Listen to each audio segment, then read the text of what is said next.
வணக்கம். சற்று முன் கிடைக்கப்பெற்ற மிக மிக முக்கியமான செய்தி ஒன்று வெளியாகி உள்ளது. அனைத்திந்திய அண்ணா திராவிட முன்னேற்றக் கழகத்தில் பெரிதும் எதிர்பார்க்கப்பட்ட இரட்டை இலை சின்னத்தின் வழக்கானது ஓபிஎஸ் அவர்களது அனுமதி இல்லாமல் எந்த ஒரு தீர்ப்பும் வழங்க முடியாது.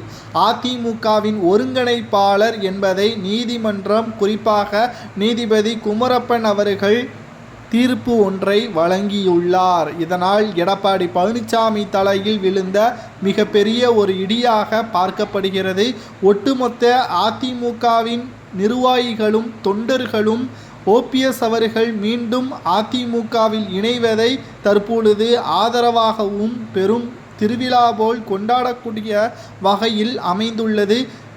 டிசம்பர் 15ஆம் தேதி நடக்கக்கூடிய செயற்குழு கூட்டத்தில் ஓபிஎஸ் அவர்கள் கலந்து கொள்வார் என்பதும் இதன் மூலமாக தெரிய வருகிறது. பல்வேறு போராட்டத்திற்கு பிறகு ஓபிஎஸ் அவர்களுக்கு கிடைத்த மிகப்பெரிய ஒரு அதிர்ஷ்டம் என்றும் கூறப்படுகிறது.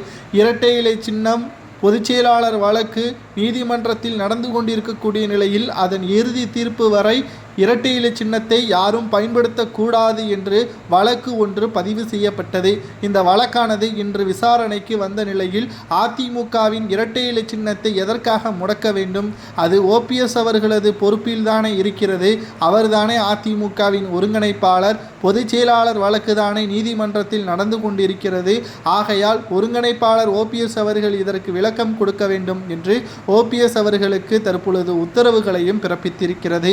ஆகையால் அதிமுகவின் ஒருங்கிணைப்பாளர் என்பது தற்பொழுது வரை ஓபிஎஸ் அவர்கள் மட்டும்தான். ஆகையால் 2026 சட்டமன்ற தேர்தல் வரைக்கும் ஒருங்கிணைப்பாளராக ஓபிஎஸ் அவர்கள் தொடருவார். அதற்கு முன்பாக பொதுக்குழு வழக்கில் எடப்பாடி பழனிசாமி அவர்கள் பொதுச் செயலாளராக தேர்வு செய்யப்பட்டது செல்லும் என்று நீதிமன்றம் அறிவித்தால் மட்டும்தான் அந்த பொதுக்குழுவில் எடுக்கப்பட்ட தீர்மானங்களும் செல்லும். ஆகையால் அப்பொழுதுதான் கட்சியிலிருந்து ஓபிஎஸ் அவர்கள் நீக்கப்பட்டதாக அறிவிக்க முடியும். அதுவரை ஓபிஎஸ் அவர்கள்தான் ஒருங்கிணைப்பாளர் என்பதை நீதிமன்றம் தெரிவித்திருக்கிறது. இது மிகப்பெரிய ஒரு அதிர்ஷ்டமாக ஓபிஎஸ் அவர்களது ஆதரவாளர்கள் பார்த்து கொண்டிருக்கிறார்கள். மேலும் அனைத்திந்திய அண்ணா திராவிட முன்னேற்றக் கழகம் சரியான கூட்டணியும் உட்கட்சி மோதல் இல்லாமலும் சட்டமன்ற தேர்தலை சந்தித்தால் மிகப்பெரிய ஒரு வெற்றி வாய்ப்பை ஏற்படுத்தும், கோட்டையில் கொடியே நிலைநாட்டும் என்பதற்கேற்ப பல்வேறு அரசியல் விமர்சனங்களும் முன்வைக்கப்பட்டன. அது நிச்சயமாக இதன் மூலமாக நடைபெறும் என்ற தகவலும் கிடைக்கப்பெற்றுள்ளது.